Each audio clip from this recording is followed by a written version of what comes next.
Gihagbat og gituki. Tanang isyu og balita. Gipanugdang og gipuga. Super Hit! Gabriel Bunhok sa Super Radio. Super Radio. Gabriel Bunhok sa Super Radio.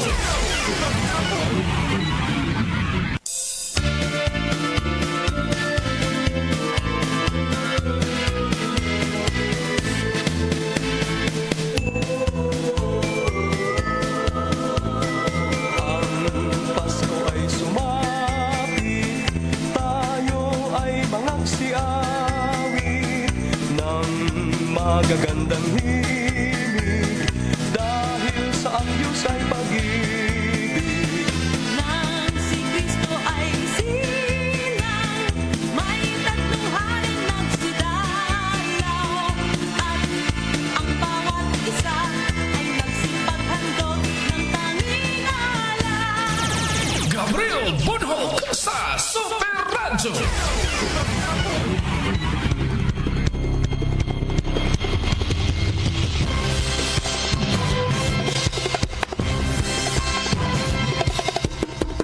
Gabriel Bunhok sa Dubles. Sugbo, Kabisayan ug Mindanao.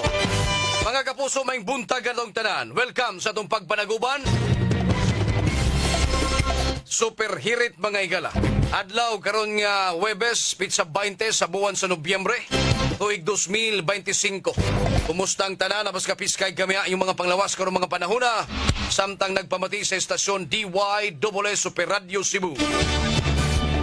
Sa gihapon, kining ubos nga lagad sa kanginan, ako si Super Gabriel Cañeda Bunhok. Gabriel Bunhok sa Dubles. Og karon, ani ato mga headlines sa ato mga isgutanan og mga balita. Headlines.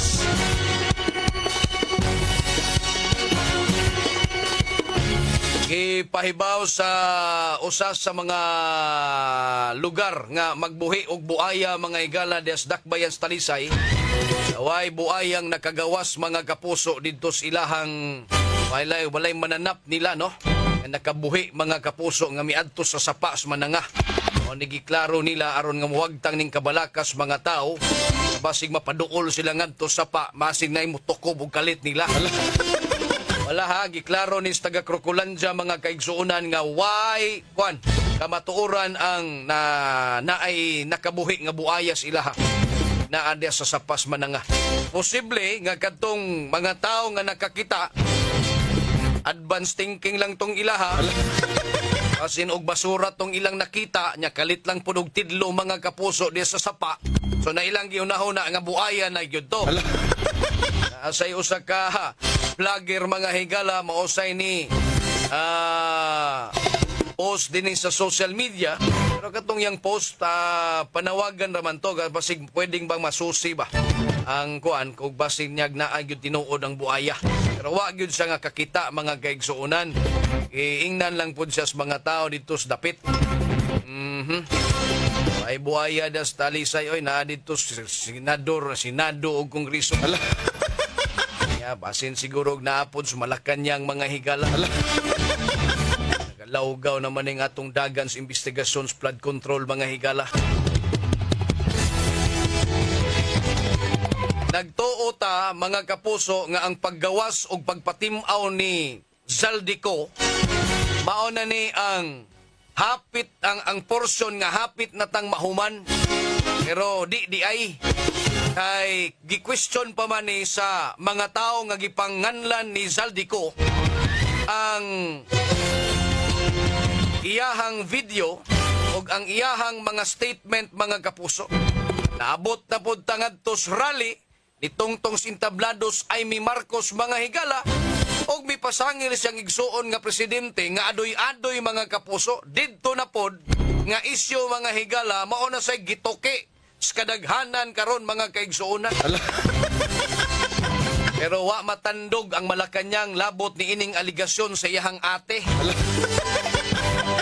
Kay padayon ni siyang nagsuroy-suroy sa bisan asang dapit sa Pilipinas. Kani ni suroy ni siya ngadto sa mga pasilidad sa atleta niya. Ni alsa pa kini og barbil mga higala. Suway og alsag Barbie lang atong presidente mga kaigsuonan. Wa matandog ang Malacañang niining mga pasiatab sa iyahang maguwang na si Senador Amy Marcos nga nang hiwi na ning iyang mouth gumikan sigig hit-hit. Aita, no? So, mauni mga kapuso. Unya, human ni Ana na ay mga balita nga gipahabaw sa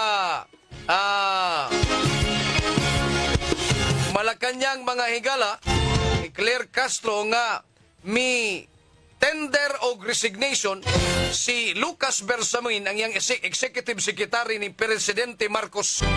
Pero di ay matod pang Bersamin nga wa nay kamatuoran. Wala ko resign. Naa sila gipapirmahan.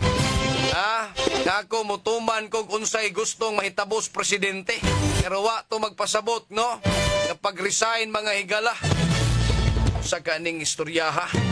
Anong nahitabo man ang ingon-ining gibuhian magkalit ni Presidente Marcos ang iyang executive secretary mga kapuso. Inood ba ka ni ang gipahid nga mga aligasyon batok Bersamin mga higala na mitakdo sab sa pamahayag ni Senador Panfilo Lacson nga dunay opisyales sa Malacañang mga kaigsuonan nga migamit sa pangans presidente. Pero gihimakak ning Bersamin, no? Na siya iyang pangalan gilambigit ining Anomaliyas Flood Control Project mga kaigsuonan. Siyain lang kong samuka ninyo. Kasuhi ko kung angay kong kasuhan og naamoy ebidensya kasuhi ko. Undangon na lang taning mga istorya. Patay daghana aning mga personalidad mga higala nga naapil na ining flood control controversy mga kaigsuonan. Gikan ngadtos mga kontraktor, paingon ngadtos mga kongresista, lahos ngadtos mga senador, human sa mga senador mga kapuso, nihimo og ICI nga maoy matutok ni ining pagpasaka og kaso mga higala, ining mga tao na lambigit sa anomalya. Unya hangtod nga gipangita sila si Martin Romualdez og si Zaldico. Ang mga tao mga higala nagpaabot sab kung kanus-an nimo patimaw kining duha. Nakakita ta ni Martin Romualdez mga kapuso nga mitunga ngadto sa hearing nga gihimo sa ICI. Pero pila kahigayon nga gipatawag kini nasakit si Martin Romualdez ug wa na mibalik sa pagtunga. Pila ka adlaw mga kapuso o simana bakaha si Zaldico ni patimaw din sa social media ug nakita ang video ug daghan siyang gipanganlang mga tao mga kapuso. No less than the President of the Republic of the Philippines ang nalambigit ni ini. Timan mo ana. Human sa pasiatab o mga pamahayag ni Zaldico mga kapuso, ang mga tao nangamakpak. Kini, murag naa na ni kahumanan siguro ang pagtingog ni Zaldico. Apan di pa ni mao. Kay gi-question mga kapuso sa Malacañang ang video. Ingon pa guys lang AI mga higala. Diba? Nanay nang gawas po nga mga AI nga nagbitbit og isda si Zaldico. Kumatay. Insya, pwede ko tong ipanghampas sa mga taong pastilan mga higala. Grabe kayong social media.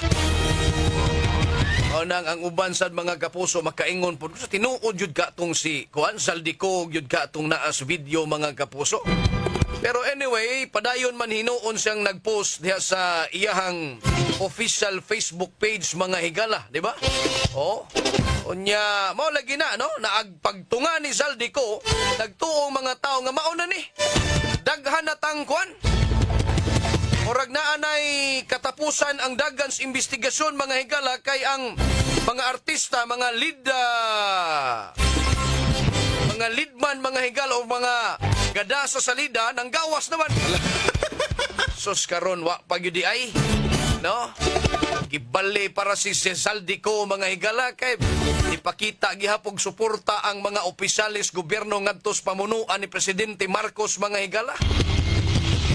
Nga ilang giingnan si Zaldico nga ayaw sigig video dire abalik dire sa Pilipinas. Una-una pong Zaldico nga no gyud ang taong nyo kung pabalikon patyon palang hinuon ko ninyo di takom ning baba ko. Sigutiza mga higala nga una nang gipatawag ngadto sa Senate hearing. Wa naman igkita gani nato yung mga report na yung mga taho mga higalang gitaguan sa Navy. Pero gihimakak pod kinis Navy mga kapuso. Pero ay tagos gutisa mga higala. Wa pambalik sa pagpatimaw mga kapuso. Paghuman sa pamahayag ni Zaldico nga maoy pirming mamantala mga higalag madungga natos kahanginan, naabot niya ang rally sa INC. Ang rally sa INC nga ilang gihulagway nga pakigbatok sa korupsyon. Dili nila wala sila giimbitar nga mga tao, mga personalidad nga maduhigan kining ilahang rally sa pamulitika mga kapuso. Pero may una, misulpot si Senador Amy Marcos. Og nipakita og niyaw-yaw dito kabahin sa estado ining iyahang igsuon nga presidente mga higalang adoy-adoy. Apil pod ang iyahang pamilya mga kapuso. Paghuman ni ini ang grupo sa mga DDS kami suporta ngadto sa kanhi administrasyong Duterte mga higala. Perting pamakpak. No? Ay gibirahan, gibumbahan pagayong Senador Amy yang manghud. Karon naasay grupos mga tao sa dihang pagkadungog sa pamahayag ni Amy Marcos mga higala, mibatikos pod ngadtong Amy. Uy ngano gud taong kang imuha man ang gibulgar ang kalakis imong igsuon sa kadaghanan sa mga tao. Unsa gud kang klaseng pagkaigsuon gani i-question pa ganito sa mga tao mga higalag tinuod ba gyud ni siyang igsuon ni Presidente Marcos Amy. Atay no. Una biyang report mga higala nga si Presidente BBM dili daw ni tinuod nga Marcos. Ay ang tinuod patay na kuno nya, lain na kuno ng tawhanang nagsigig lakaw-lakaw nagserbisyo na. Grabe ning mga marites mga tao mga higala.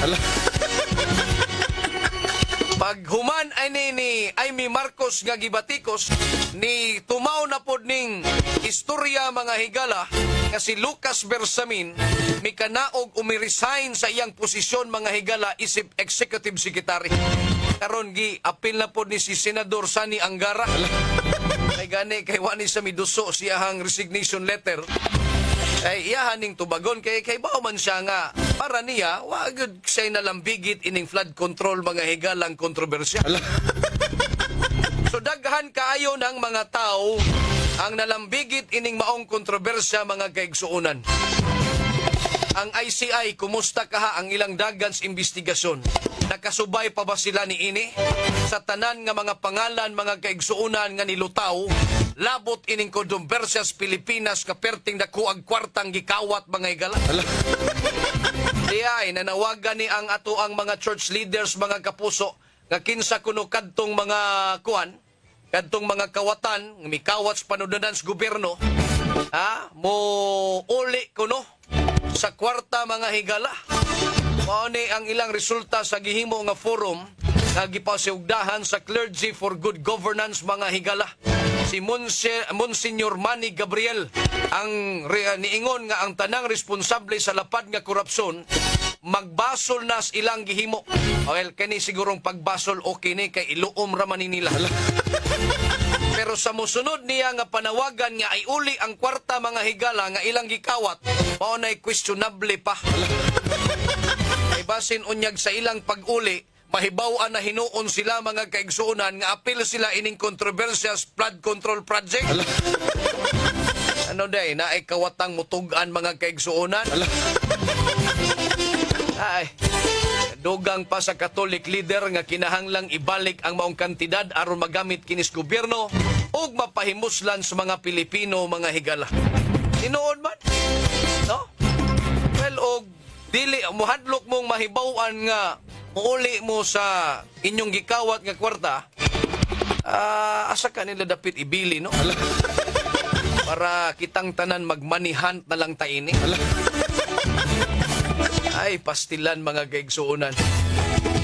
Laban ng una to ining kontrobersya sa Pilipinas, mga higalang way human-human.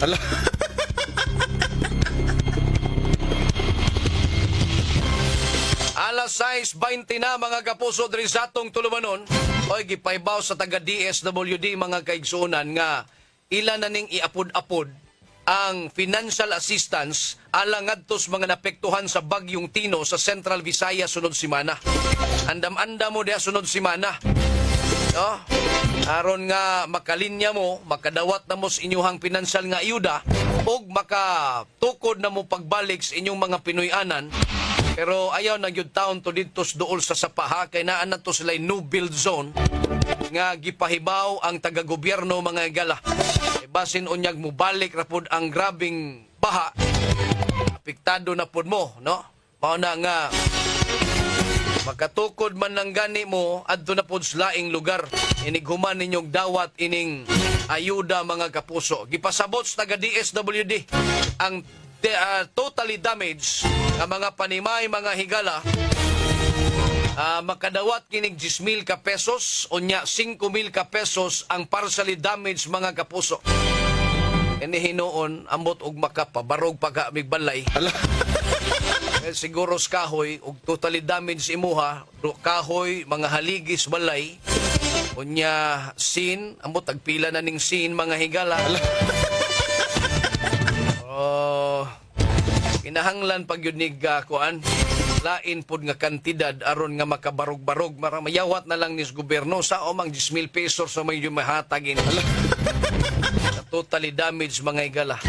Unya nanawagan ganito ang Kapitolyo mga kapuso nga pwede ba ninyo tog ikuridas lang tanan ato na lang ning 10,000 pesos tanan partially og totally damaged kay katong tanan banlas wa na gyud magamit niadto mga igala.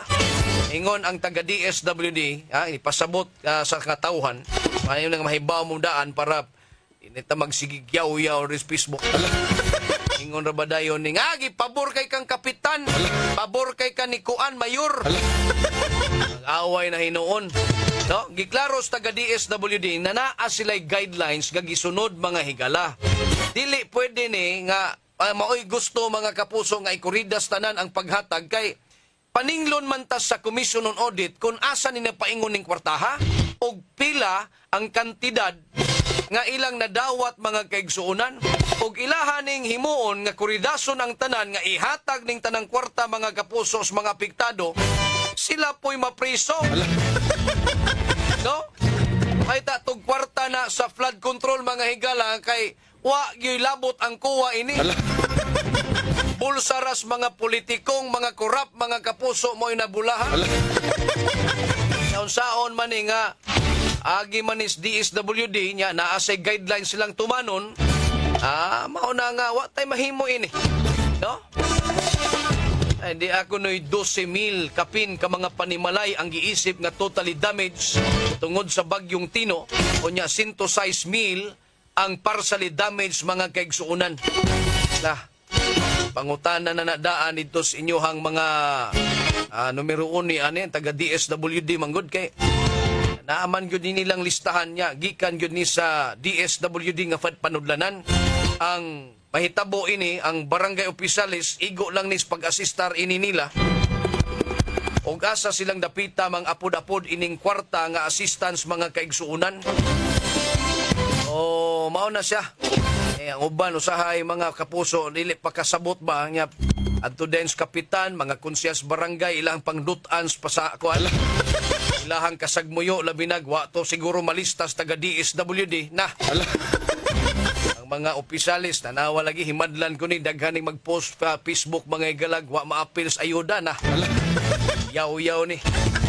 Alas 6:24 na mga kapuso diri sa atong tulumanon.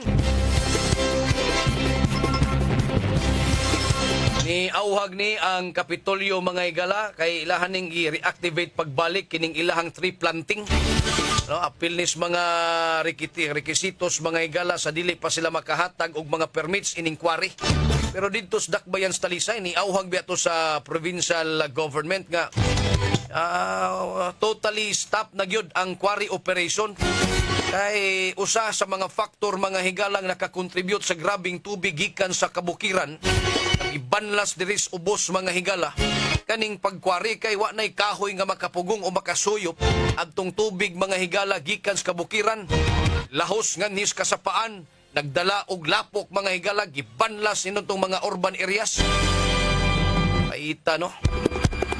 Pero wala pa siguro ni matagad ni Governor Pamila Bari 4 mga kapuso.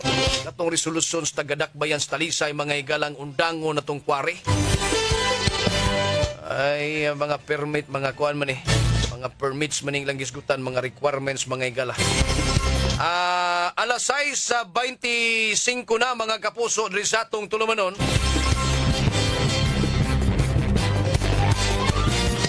Aritas mga balita, mga kaigsuunan nga nakuha sa to mga kauban dias gawas gabahin. Di ay illegalista na dakpan kini sa buy-bust operation diha sa Mabolo. Ang detalye sa balita, pinaagi ni Super Decime Padilla. Super Decime Padilla sa Super Radio. Yes, Super Decime, pasok!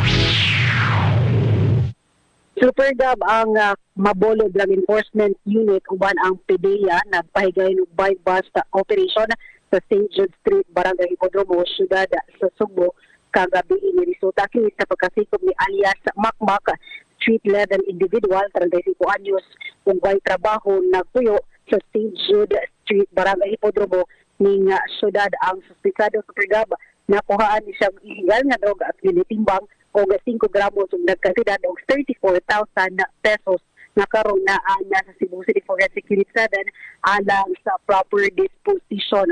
Ang operasyon resulta ni sa gihimo nga verification sa otoridad labot ni ining mga individual na nalambigit sa paghupot ug pagpamaligya o illegal na droga sang wa man monong wa man mulugak ang kampanya sa kapulisan sa syudad sa Subo batok sa tanang matang sa krimen sama ni ining illegal nga droga kini aron usab dili mabalda ang kahapsay o kalinaw sa dakbayan sa Subo.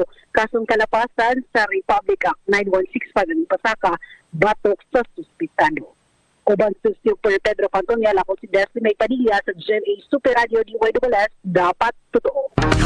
Super Decime Padilla sa Super Radio. Gabriel Monroe sa Dubles.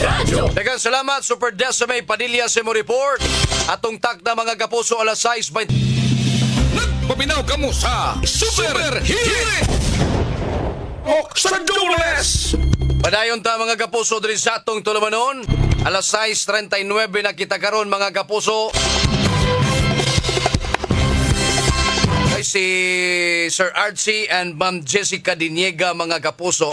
Ipahibaw nga humana daing misa ngailang gitambungan sa kapistahan sa Nuestra Señora de Regla, no? Berhen sa Regla mga kapuso. Diya sa Lapu-Lapu, ipadong na silang uli mga higala. Happy Fiesta, Sir Archie and Ma'am Jessica Diniega mga kapuso. Og sa imong tibok Banay sa An-An Hollow Blocks. Diya sa Carloc Mambaling mga kapuso. Ayong pagbiyahe, sir. Alas 6:39 na mga kapuso diri sa atong tulumanon. Arita Super Radio Network News. Super Radio Network News. Kapusong Orly Trinidad, pasok! May butagab, umaasa ang Commission on Elections na magbibigay ng kanyang kasagutan sa loob ng 10 araw si Senador Rodante Marcoleta kaugnay ng hindi akma na kanyang Statement of Assets, Liabilities and Net Worth sa kanyang deklarasyon sa Statement of Contribution and Expenditures noong nakaraang 2025 election. Matatandaan na sinabi ni Marcoleta na hindi nagtugma ang kanyang sose dahil merong mga nag-contribute o nag-ambag sa kanyang kampanya na ayaw nang magpabanggit ng pangalan o nananatiling anonymous at wag nang isama sa kanyang sose na isusumite sa COMELEC.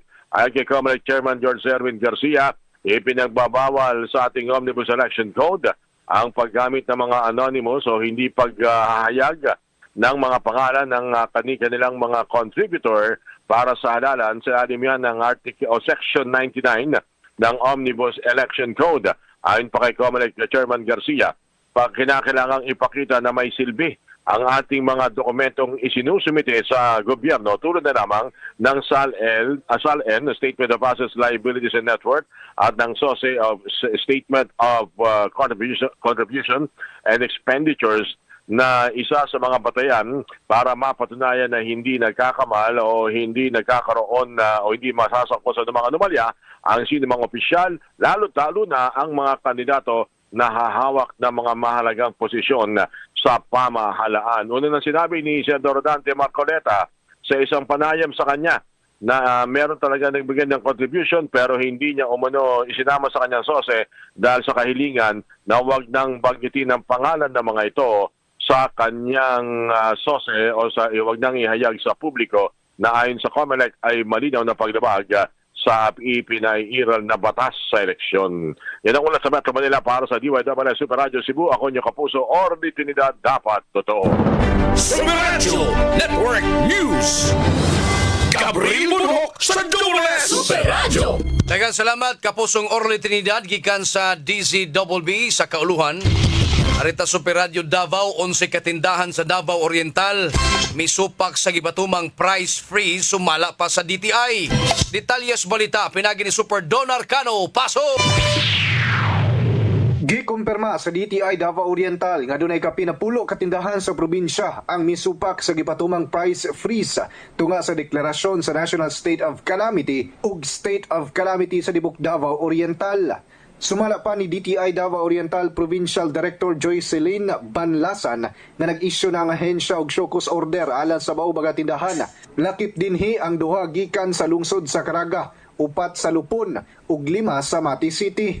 Dugang ni Banlasan nga nasuta ato sa inspeksyon sa mga personahe sa ahensya ang pagsubra sa gitakdang presyo sa mga nagunang palaliton tunga sa gipatumang state of calamity umana sa gunso mga linog sa probinsya. Gitagaan og gigayon na mao mga tindahan nga motubag sa gi-issue nga shokus order. Lakip sa mga produkto nga gipailawom sa price freeze ang sardinas, processed milk, kape, pan, instant noodles, asin, ingon man sabon, panglaba ug bottled water. Gikumpirma sab ni Banlasan nga gilugwayan hantud Enero 6 sunod tuig ang pagpatuman sa price freeze human gideklara ni Pangulong Ferdinand Marcos Jr. ang National State of Calamity. Nagbahad ang ahensya nga mopahamtang og silot sa mga mapamatud-ang misupak sa kamanduan.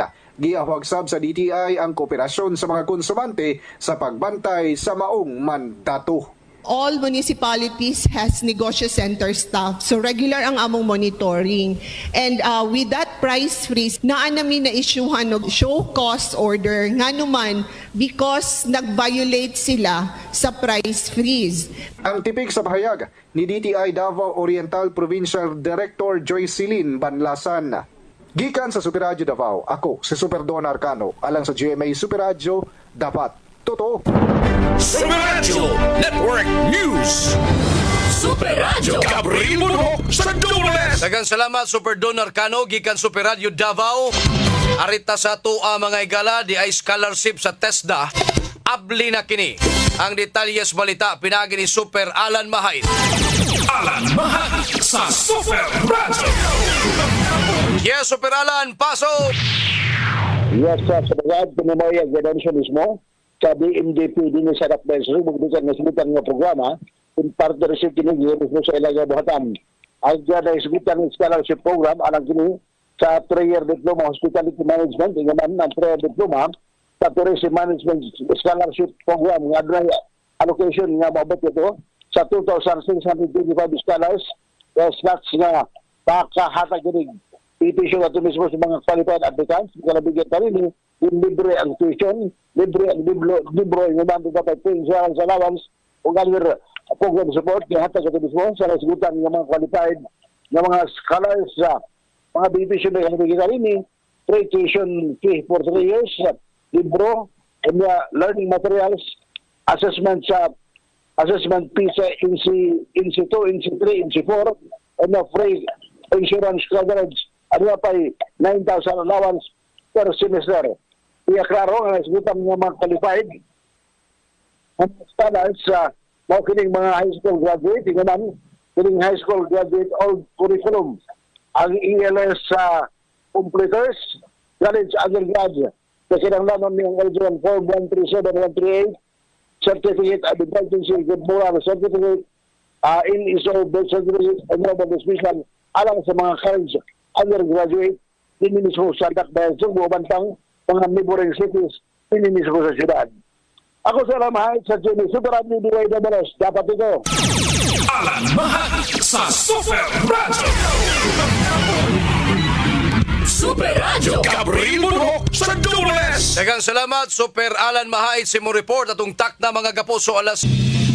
Nagpaminaw kamo sa Super Hirit. Gabriel Bunhok sa Dubles. Super Radio.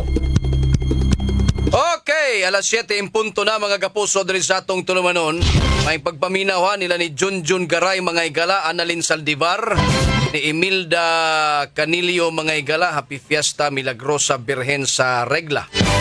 Ni Rowena Villarose Villarta, pagtimbaya gikan sa Maracas, Lahog, Cebu City. Sila si Cinda Ruiz, Happy Fiesta Birhen sa Regla, Evelyn Ambrad, Panfila Navarrete Dibdib Indig mga kapuso. Og sila si Sir Archie and Ma'am Jessica Diniega mga kaigsuunan. Siguro naabot na siguro ron sila, gikan sila nanimbang adto sa simbahan sa Nuestra Señora de Regla de Dakbayan sa Lapu-Lapu mga kapuso. Uyog ba ninyo si Sir Jake akong idol, sir, ma'am? Ma'am Jessica and Sir Archie mga kapuso. Mga power couple kini silang duha.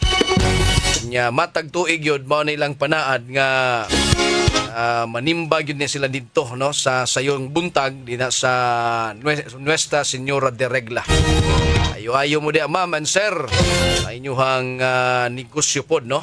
Happy Fiesta tanan. Murag kumbira rong taod-taod ilahang lugar niya sa may Carloc Mambaling An Halublak. Salamat kayo mga kapuso, watay igong panahon ri sa atong tulumanon.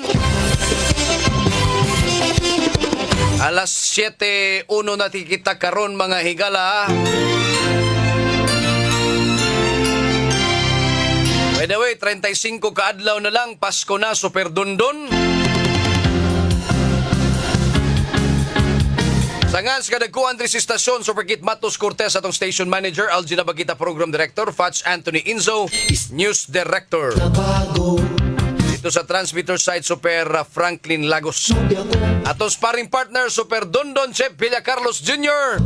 Kauban sab si Super Jones Kevin Galagar. Si Eugenio Boy Tagsip na minaw po nato. Matay kong panahon. Ang tunugma po sa mga takdang istasyon, kining ubos galagad sa kanginan. Ako, si Super Gabriel Cañeda Bunhok. Palipayong Pasko. Adto na kunoy! Inyong nabati, Super Hirit.